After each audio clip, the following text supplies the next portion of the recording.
Hello friends, आपका मेरे channel पर स्वागत है। आज हम एनालिसिस ऑफ फाइनेंशियल स्टेटमेंट पढ़ेंगे, जिसमें पहले नेटवर्थ ऑफ एप्लीकेंट क्या होता है।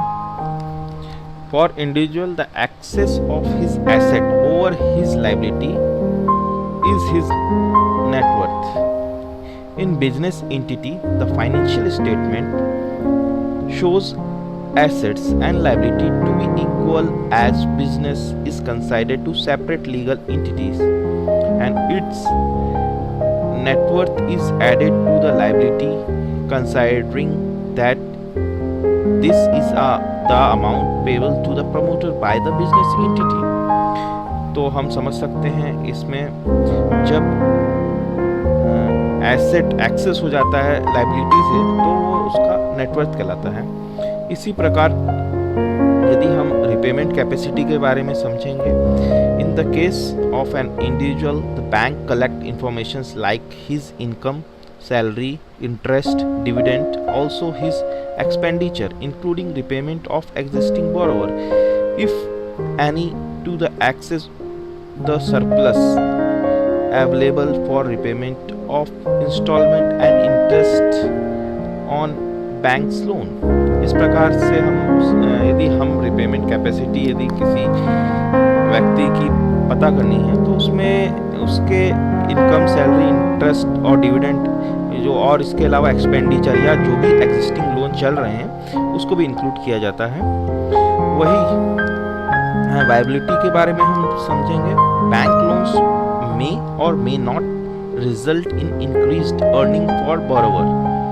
A security of financial record of existing activity helps the bank in assessing whether the proposed bank loan will result in viable increase in operations। इसमें viability का मतलब ये हुआ कि बैंक जो भी उसकी एक्टिविटी है और उसको हम फाइनेंशियल रिकॉर्ड से बैंक हेल्पफुल रहता है उसकी असेसमेंट करने में कि वो वायबल है कि नहीं, कि वो फर्दर फ्यूचर में वो अपना बिजनेस बढ़ाएगा कि नहीं। इसी प्रकार availability of unencumbered security information is normally available from financial state which they are required to prepare as per as law. इसमें यह है कि जिस प्रकार यदि उसमें कोई सिक्योरिटी में यदि कोई दिक्कत है या कोई वाद विवाद है तो उसको भी हम फाइनेंशियल स्टेटमेंट से समझ सकते हैं। वहीं हम फाइनेंशियल स्टेटमेंट के बारे में समझते हैं। फाइनेंशियल स्टेटमेंट बैलेंस शीट और प्रॉफिट एंड लॉस अकाउंट को मिलाकर होता है। Apart from this the auditor reports explanatory schedules and notes on the account if applicable provide useful information to the bankers. Fund flow statement also provide a useful information. Enterprises for prepare accounting period exceed 50 crores mandatory for enterprise to prepare cash flow statement under the accounting standard 3 required to do segment wise reporting as per as accounting standard 17। अब हम देखेंगे user of financial statement, कौन कौन से user हो सकते हैं financial statement को यूज करने के लिए। इसमें other creditor and lenders, investor भी हो सकते हैं, गवर्नमेंट एजेंसी भी बनाती हैं फाइनेंशियल स्टेटमेंट, रेटिंग एजेंसी भी रहती हैं, कस्टमर्स, एम्प्लॉय, जनरल पब्लिक और एनालिस्ट भी हो सकते हैं। इस प्रकार से हम यदि बेसिक कंसेप्ट देखें फाइनेंशियल स्टेटमेंट बनाने का, वो entity concept, money measurement concept, stable monetary unit concept, going concern concept, cost concept, conservatism concept, dual aspect concept, accounting period concept, actual concept, realisation concept and matching concept भी है। अब हम देखेंगे legal positions regarding financial statement format. The Companies Act 2013 has prescribed the formats of both balance sheet and profit and loss account. Accounting standard notified under section 133 and shall be in the form as may be provided for the different class or the classes of companies in schedule 3. यदि हम balance sheet में equity and liabilities को देखें तो share holder fund में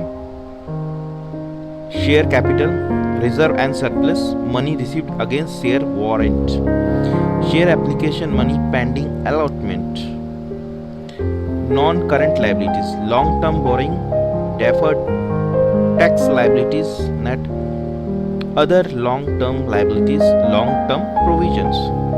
उसी प्रकार current liabilities क्या क्या होंगी? शॉर्ट टर्म बोरोइंग, जैसे कि कोई 12 मंथ के लिए लोन लिया है वो हो सकता है। Trade payable, other current liabilities and short term provision. उसी प्रकार एसेट, दूसरा टर्म है एसेट, उसमें नॉन करंट एसेट क्या हो सकते हैं? Tangible, intangible assets, capital, work in progress, ये ABC जो हैं फिक्स्ड एसेट रहेंगे।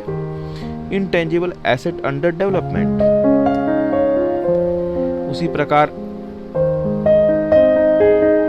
नॉन करंट एसेट में आएंगे, नॉन करंट इन्वेस्टमेंट में आएंगे deferred tax asset, long term loan and advance, other non current asset.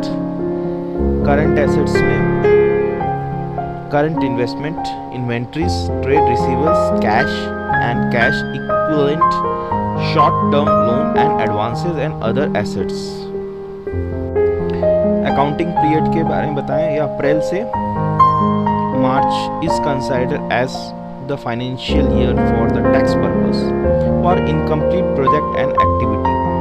Every company has to prepare financial statement even if there is no activity during the accounting periods and project is not completed। इसका मतलब ये हुआ कि यदि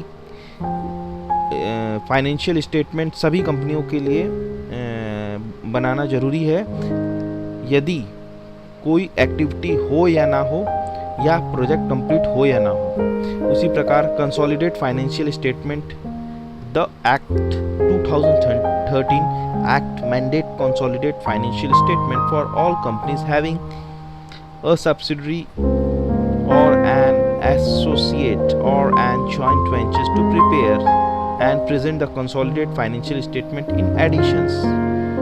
इसी प्रकार मेरा video देखते रहिए और मेरे चैनल को लाइक कीजिए, सब्सक्राइब कीजिए और कमेंट कीजिए। धन्यवाद।